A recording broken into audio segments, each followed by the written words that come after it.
So hi, good afternoon everyone, and thank you for having me here. So I did my MBBS and medicine from Karamsad Medical College, and then I did my SSc in hematology from Kolkata Academics, and then I did my postdoctoral fellowship in transplant and CAR T-cell therapy from Tata Memorial Hospital. And then I was a consultant for 3 years. And recently, I have shifted to SCG, Asta Cancer Center, where I'm actually dedicatedly looking at the hematology department. So where I look after the benign, malignant, and transplant related hematological disorders. So this will be the outline. I will be just taking you through. It will be a case-based discussion. All of you can be chief in, and we will discuss some of the cases which we will be seeing day in and day out in your OPD. Most of them will be related to your total lymphocyte count, hemoglobin, and I will give you a brief idea about the transplant.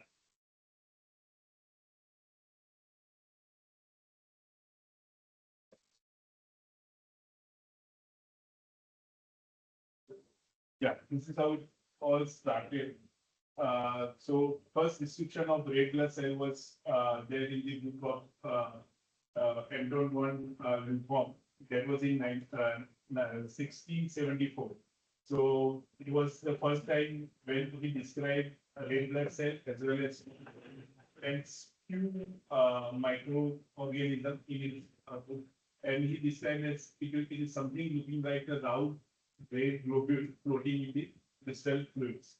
Subsequently, in hematology, many innovations came, but what changed the outcome and for which saved life over the period of time, that was the first successful blood transfusion. And it was done in the gynecological obstetric patients, where the blood was given by a husband to his wife. And that was successful, and that was reported in Lancet in 1880.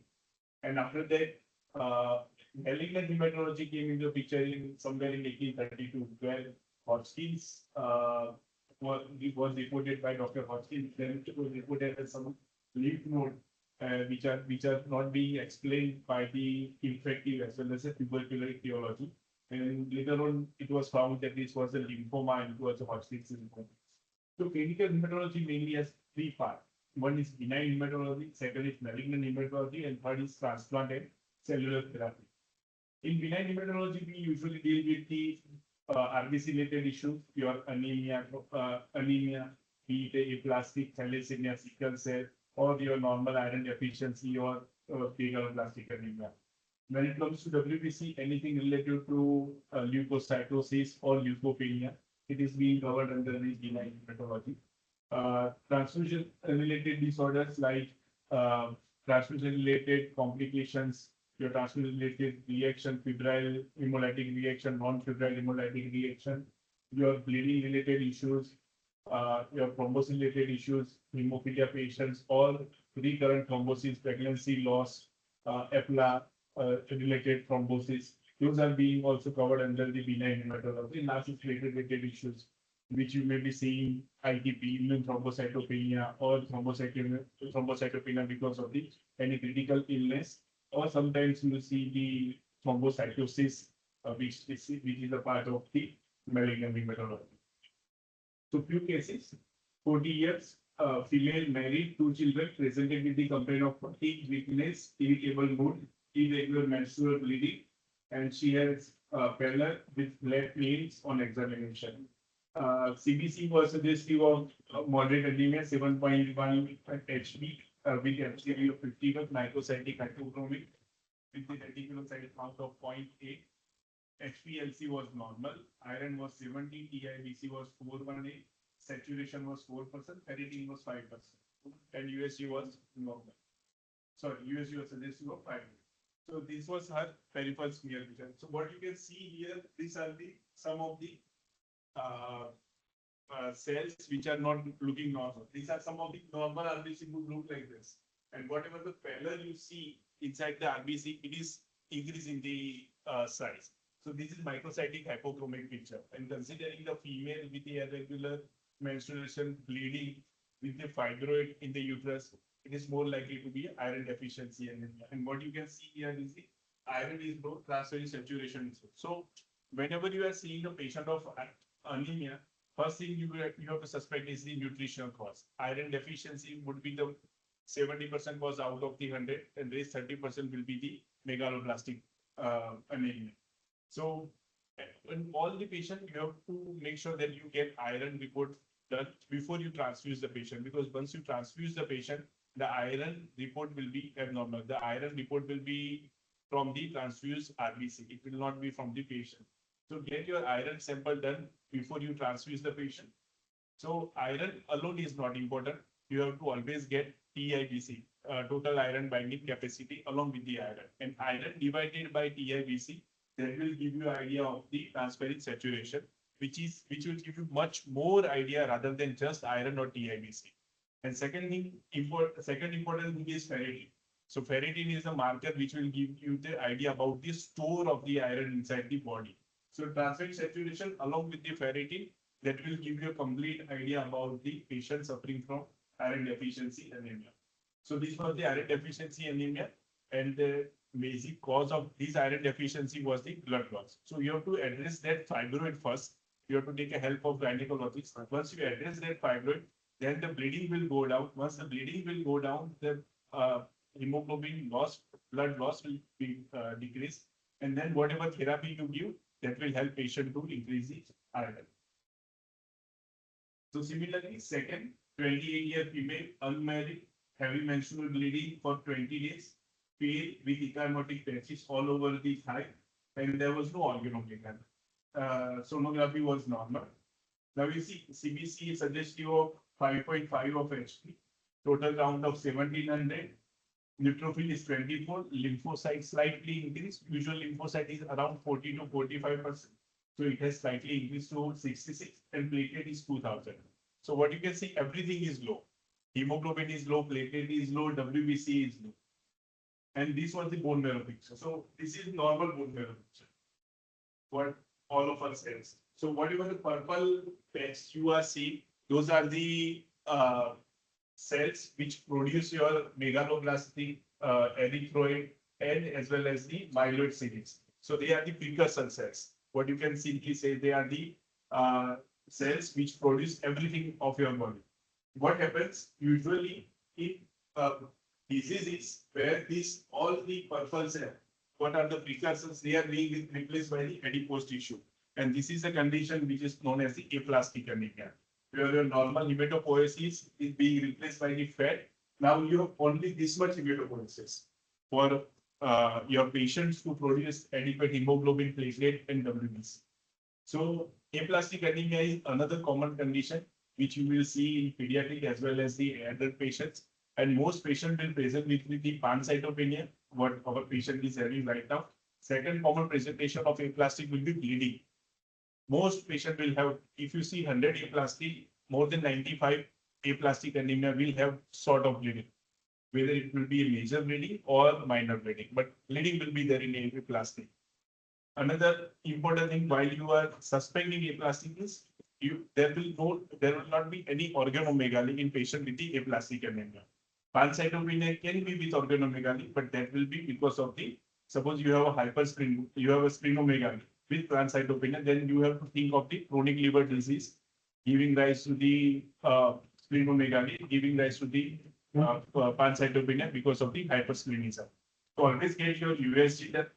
Always talk to your pathologist study to see for the neutrophil lymphocyte ratio, whether there are any abnormal cell in the periphery or not, and then you will be able to make a diagnosis of aplastic anemia. Suspicion. For diagnosis, you will require definite bone marrow biopsy. So this will be another case which will be more common for you. So 38-year male, weakness, lethargy. Again, you see, again pancytopenia. For hemoglobin, WBC 1600, 17,000 platelet. But what is striking is MCV, mean corpuscular volume, right? So usual range of MCV is around 85 to 95, or it may be 85 to 90 or 95. So if it is on the lower side, then it gives you an idea that it is a microcytic hypochromic, right? And this will be much more common in your iron deficiency in your thalassemia.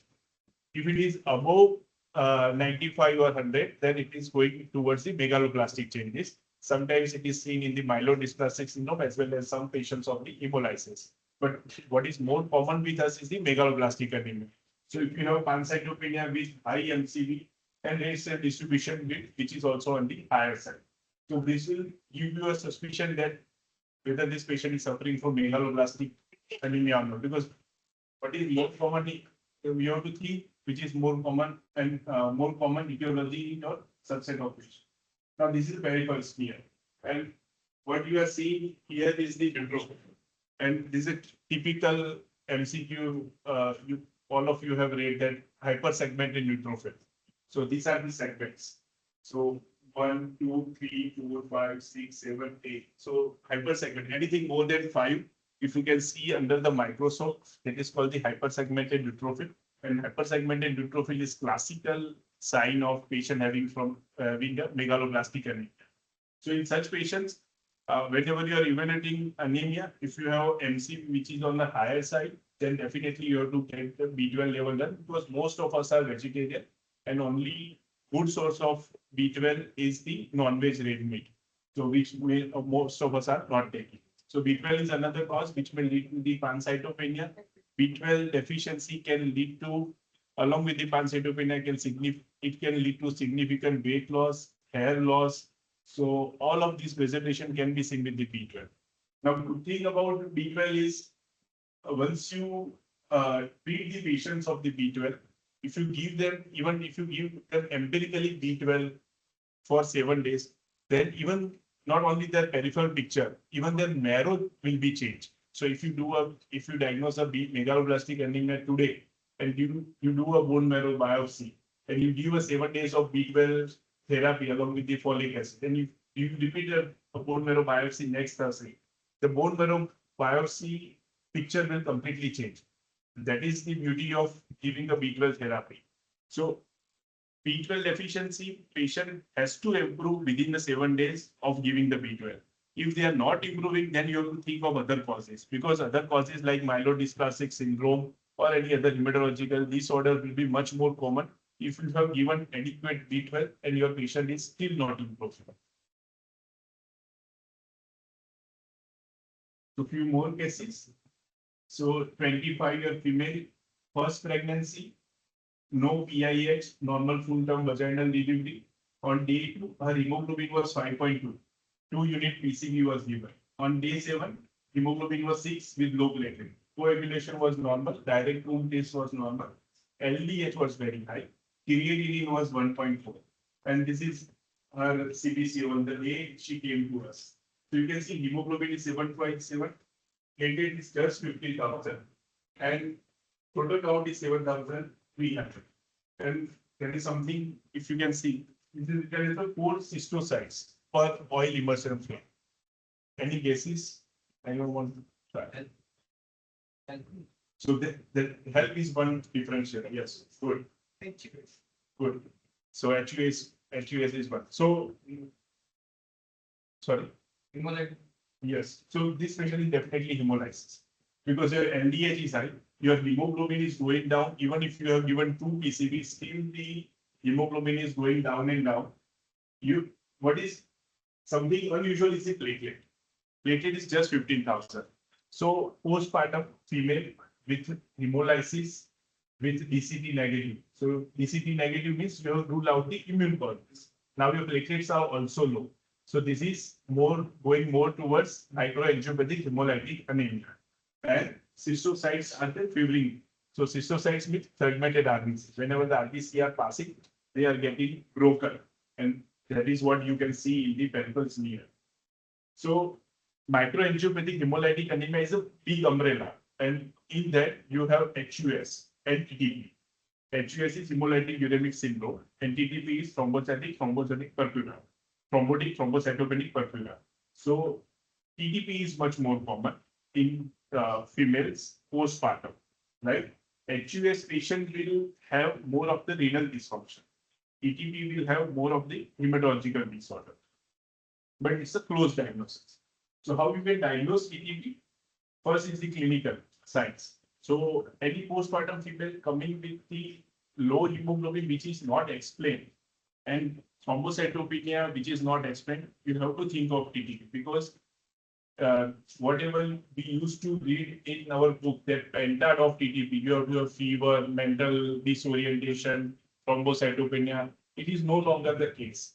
Only thrombocytopenia with hemolysis, you can diagnose the patient as a TTP and you can start the therapy because the mortality is very high when you see a patient of TTP. If you delay the therapy by 24 hours, 48 hours, you may have a patient who walked in your OPD completely fine, and after 2 days, you may see her on ventilation and you can lose her. So in TTP, even if there is a suspicion, book says and guidelines say you start the therapy, and therapy is plasmapheresis. You start plasmapheresis, you send for ADAMTS13, which is one of the pathognomic uh, uh, protein which is being involved. You get the ADAMTS13 level. If it is normal, then you stop the plasmapheresis. If it is still low and your diagnosis is being confirmed, you continue with the plasmapheresis. But you start the plasmapheresis along with the steroid on the moment you diagnose or you suspect the TTP. You don't wait for all the reports to come because starting the plasmapheresis will not cause that much harm uh, that the harm which your patient will be getting after by delaying the plasmapheresis. So plasmapheresis and second line is the steroid, but plasmapheresis is must. So this is just flow chart. The how you can approach the anemia. You can approach the anemia in so many different ways.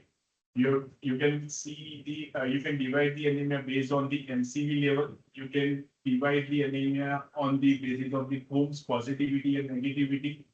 If you are dividing based on the MCV and peripheral sphere, then the macrocytic anemia will have B12 deficiency related causes, and then the marrow failure.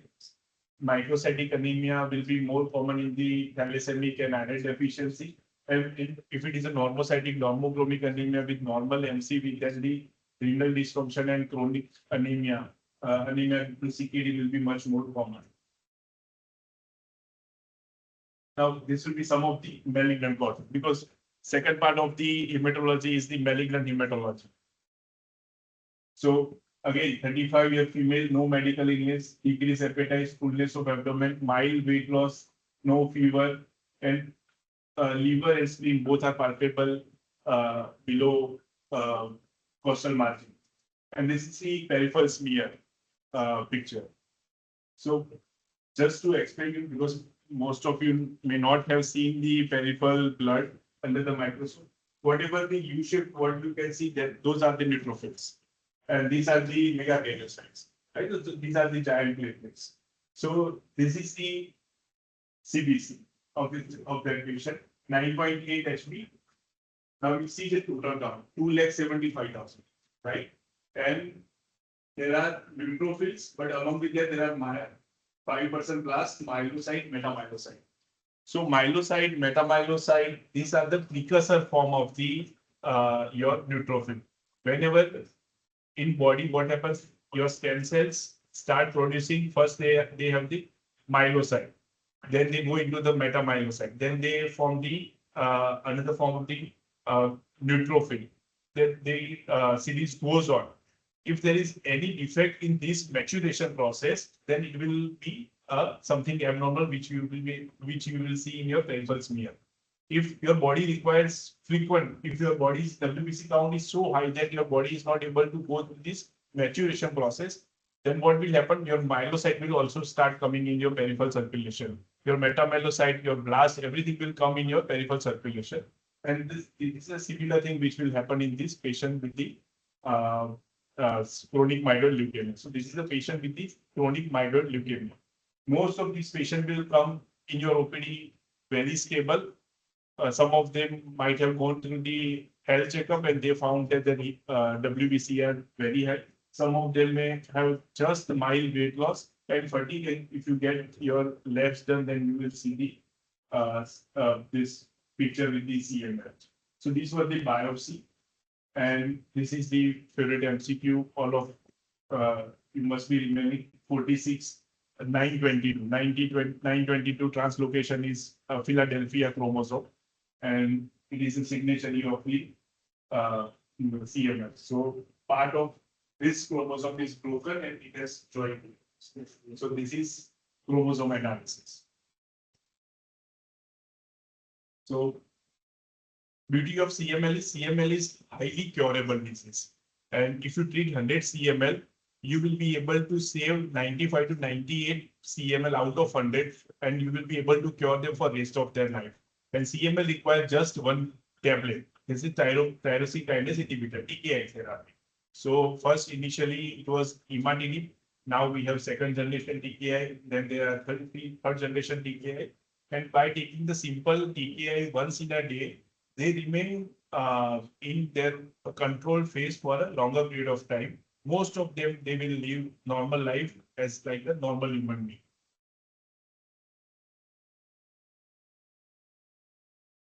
So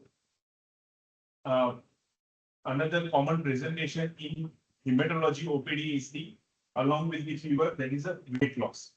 So there is something called B symptoms in hematology. And there are three symptoms which will give you an idea that this case is related to hematology. One is a significant weight loss. So anything more than 10% in last 6 months, there is a significant weight loss. Unintentional. Someone is dieting or doing exercise, then there is completely different ballgame. But unintentional. Appetite is not reduced, but weight loss is patient is significantly losing the weight. And second is fever, and third is the perspiration. Even if patient is sitting in the AC cold environment, still patient is having the perspiration. That is called the B symptoms. And such B symptoms will give you idea that this is a hematological disorder someone is suffering from. So again, here you can see the counts are 12,400. But what is unusual is the neutrophil and lymphocyte ratio. So whenever you are seeing the WBC in your CBC report, don't just look at this total count and compare it with the range. Always see what is the percentage of neutrophil and lymphocyte. If you see counts are not that high, but neutrophils are very low and lymphocytes are very high. So neutrophil ratio, neutrophils to lymphocyte ratio is completely changed. And that will give you an idea rather than just total looking at the total lymphocyte count. So this was the case of CLL because the CLL will have higher WBC count along with the higher lymphocyte. So CLL is a chronic lymphocytic leukemia, which is another chronic condition which is being seen mostly in elderly patients. And those patients will have mild weight loss, hepatosplenomegaly, and they may come with this type of blood picture in your OPD. So again, high WBC, but now you see you have to go through all the part of the CBC, neutrophil lymphocyte. So again, neutrophils are very low. It has to be 40 to 70. It is just 8% neutrophils. Now, what has been reported by pathologists here is the blast, atypical cells, and these are the 65% blast. So normally you don't see blast in peripheral blood. Even if you do a bone marrow in healthy individual, the blast percentage will be less than 5%. Once blast comes in the peripheral blood, it means it is a leukemia, acute leukemia. Anything more than 20% in peripheral blood, that is a suggestive of patient is suffering from acute leukemia. And if you investigate patient further in the form of bone marrow biopsy, tests like this flow cytometry, these are the tests which will confirm the diagnosis and which will give you idea whether this leukemia is acute myeloid leukemia, acute lymphoblastic leukemia, because there are many types of different types of leukemia, and the management of prognosis, everything changes for different kind of leukemia. So every leukemia has a tailored therapy.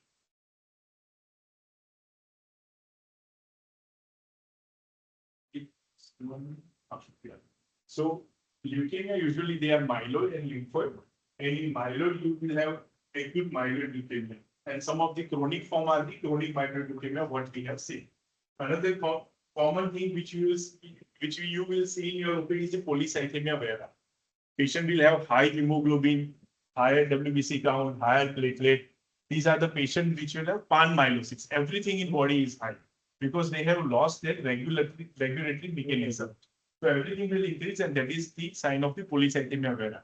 Usually we have perception that only hemoglobin will go up in polycythemia vera. That is not the case. Even your WBC, your platelet, everything can go up, or only one lineage can also go up. So that is polycythemia vera. What happens in our region? Most of patients are smoker or tobacco chewer. So smoking, tobacco chewing will indirectly cause some form of the hypoxia, and that will give rise to the secondary erythrocytosis. So you have to always make sure you ask the history of alcohol, tobacco, and smoking, and you rule out that first. And once if patient is consuming regular 20 to 25 BDs per day, then most probably it may be a secondary erythrocytosis rather than the polycythemia vera. So you have to counsel patient. Once patient is off that addiction, reducing the BD and tobacco, then you get the CBC done again. Second thing which will help you to differentiate between the primary or secondary erythrocytosis, that is your erythropoietin level, because erythropoietin level will be significantly lower in patients with the polycythemia vera, right? And then again, definitely you can go for the bone marrow examination, check the mutation status. But before going into those costly investigation, you can do the basic workup. You can do the erythropoietin level and take a proper history, because that will guide you. Lymphoid will be acute lymphoblastic leukemia, which is much more common in children, and CLL, which is common in the elderly. So this is a busy slide, but again, whenever you see the crux of this slide is whenever you see any CBC report, don't just look at the total leukocyte count. Always make sure that after looking at the total leukocyte count, you go for the neutrophil, lymphocyte, eosinophil, basophil. You go through the whole report, because that will give you an idea whether this ELC which has been reported is okay or not. Because not just the total leukocyte count is important, but the percentage of neutrophil lymphocyte, that is also equally. Just last couple of slides just to give you an idea of what we do in bone marrow transplant. So there are two types of transplant. One is autologous. Name says patient himself is his donor, and in allogenic transplant, patient requires another donor. So this is allogenic transplant where we take the patient stem cell and donor stem cell and transfer them to the patient. So this is how we collect. So transplant is not like a renal transplant or kidney transplant where we remove one part of the liver or we remove the kidney from the donor and we operate on the patient and we transplant it. No, what we do, this is a donor from Kutch only. So he donated for his sister. His sister was suffering from aplastic anemia. So you can see there are two lines, just like you are doing the dialysis. From one line, blood is coming into the circuit, and circuit is just removing the only CD34, matlab stem cell. Apart from stem cell, waste whole blood is going back to the patients. So only two cubital veins are being used. Patient is completely conscious watching the TV, and this process lasts for around 4 to 5 hours. At the end of the process, you will be collecting something like this. Looks like a blood, but it has all these stem cells of their patient's body. So these are the stem cells which we have collected. And then the donor, after 4 to 5 hours, donor is completely free. Whatever stem cell he has donated within 1 week, all the stem cells will be regenerated in his body. Because stem cells in our body, constantly they are dividing. We have two pools. One pool is there, which is constant, which will be staying with us for rest of our life. And there is second pool which is constantly dividing, which is giving rise to our RBC, WBC, neutrophil. So patient will not have any deficiency. Whatever patient is donating, within 7 days, patient will have that stem cells back.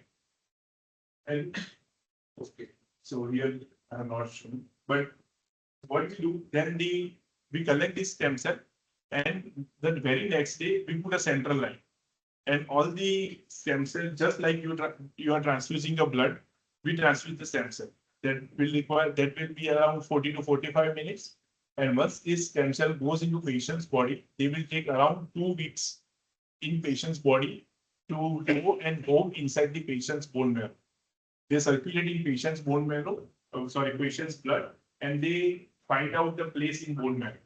Now they go in patient bone marrow, they start moving over there, and then they start proliferating in patient's bone marrow. They start producing a new RBC, new WBC, new platelet.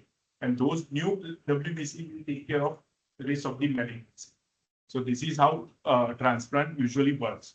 So there is no cutting, but there is no operating in bone marrow transplant. These are some of our patients. So last slide, what you should not be doing in your OPD or in your wards when you are suspecting of whether the patient is being a case of the hematology. Don't give steroids. Steroids will worsen the condition because if you give a patient, hematology patient who has leukopenia and steroid, that patient is going to end up with having the fungal infection. So don't give steroids unless you are pretty sure that this is the condition where steroids required. NSAIDs, completely no, because NSAIDs will worsen the thrombocytopenia. And there are patients who just even a single dose of NSAIDs has lead to the prolonged bleeding, because this will cause the functional thrombocytopenia, not the absolute thrombocytopenia. Unwarranted blood transfusion. Always keep your threshold very high for the transfusion. Even if your patient has a 5 HP, but he's coming walking, just advise him to take him or her to take rest at home. Even if it is iron deficiency, give IV iron, give oral iron, and ask patient to wait and take a rest at home. Within 3 to 4 weeks, patient's hemoglobin will come up. So in that way, you will be avoiding unwarranted blood transfusion, because right now we are aware that there are 3 main HIV, HBC, HCV, which can be transfused by blood. But if you go in 1980, HCV nobody was aware of HCV. HCV came later on in 1980. So we don't know the future, what will come in 2040, which was being transmitted by the blood. So always try to avoid the blood transfusion. Don't underestimate fever in neutropenic patients. If your patient's WBC is low, and even if he spikes a single fever of 99.7, then you have to be very vigilant. You have to start patient on the broad spectrum antibiotic, antifungal, and take patients, take all the neutropenic precautions for that patient. Because we have seen, and you will also see patients in your career, that morning patient is completely fine. There was just one fever spike. By 12 in night, you will lose the patient. That is how rapidly patients of neutropenic fever will worsen. They will immediately go in the shock, septic shock, and no matter what you do, they will not come out. So that's why you have to be very vigilant the moment you see a single spike of fever in your neutropenic patients. And definitely hand hygiene, because everything you do, but if you don't maintain the hand hygiene, then you will not be able to you will not be able to do the justice in while you are treating the hematology patients. And definitely you can call anytime us and discuss. So yeah, this is in short. You get your always whenever you see, get iron study, B12 study before going for the blood transfusion. Lymphocytosis, definitely go for all the lineage, see neutrophil, lymphocyte. Always make sure you get LDH done along with the uric acid. Pay attention to differential counts. Peripheral smear examination is must. You have to talk to your pathologist while you are in your OPD. And transplant provides cure for malignant disease as well as benign disease like thalassemia, sickle cell, and aplas. Thank you.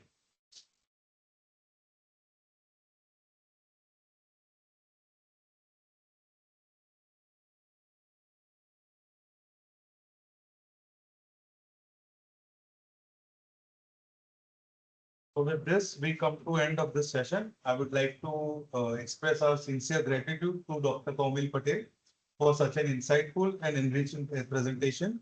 It has truly been valuable for all of us. I also thank our respected heads of department who are present with us here, and all our faculty members for the presence. I thank my colleagues and seniors for their cooperation and presence. I special thanks to IT department for the support. Thank you. Have a good evening. We have arranged for refreshments outside. Please have some tea and coffee and before you go. Thank you.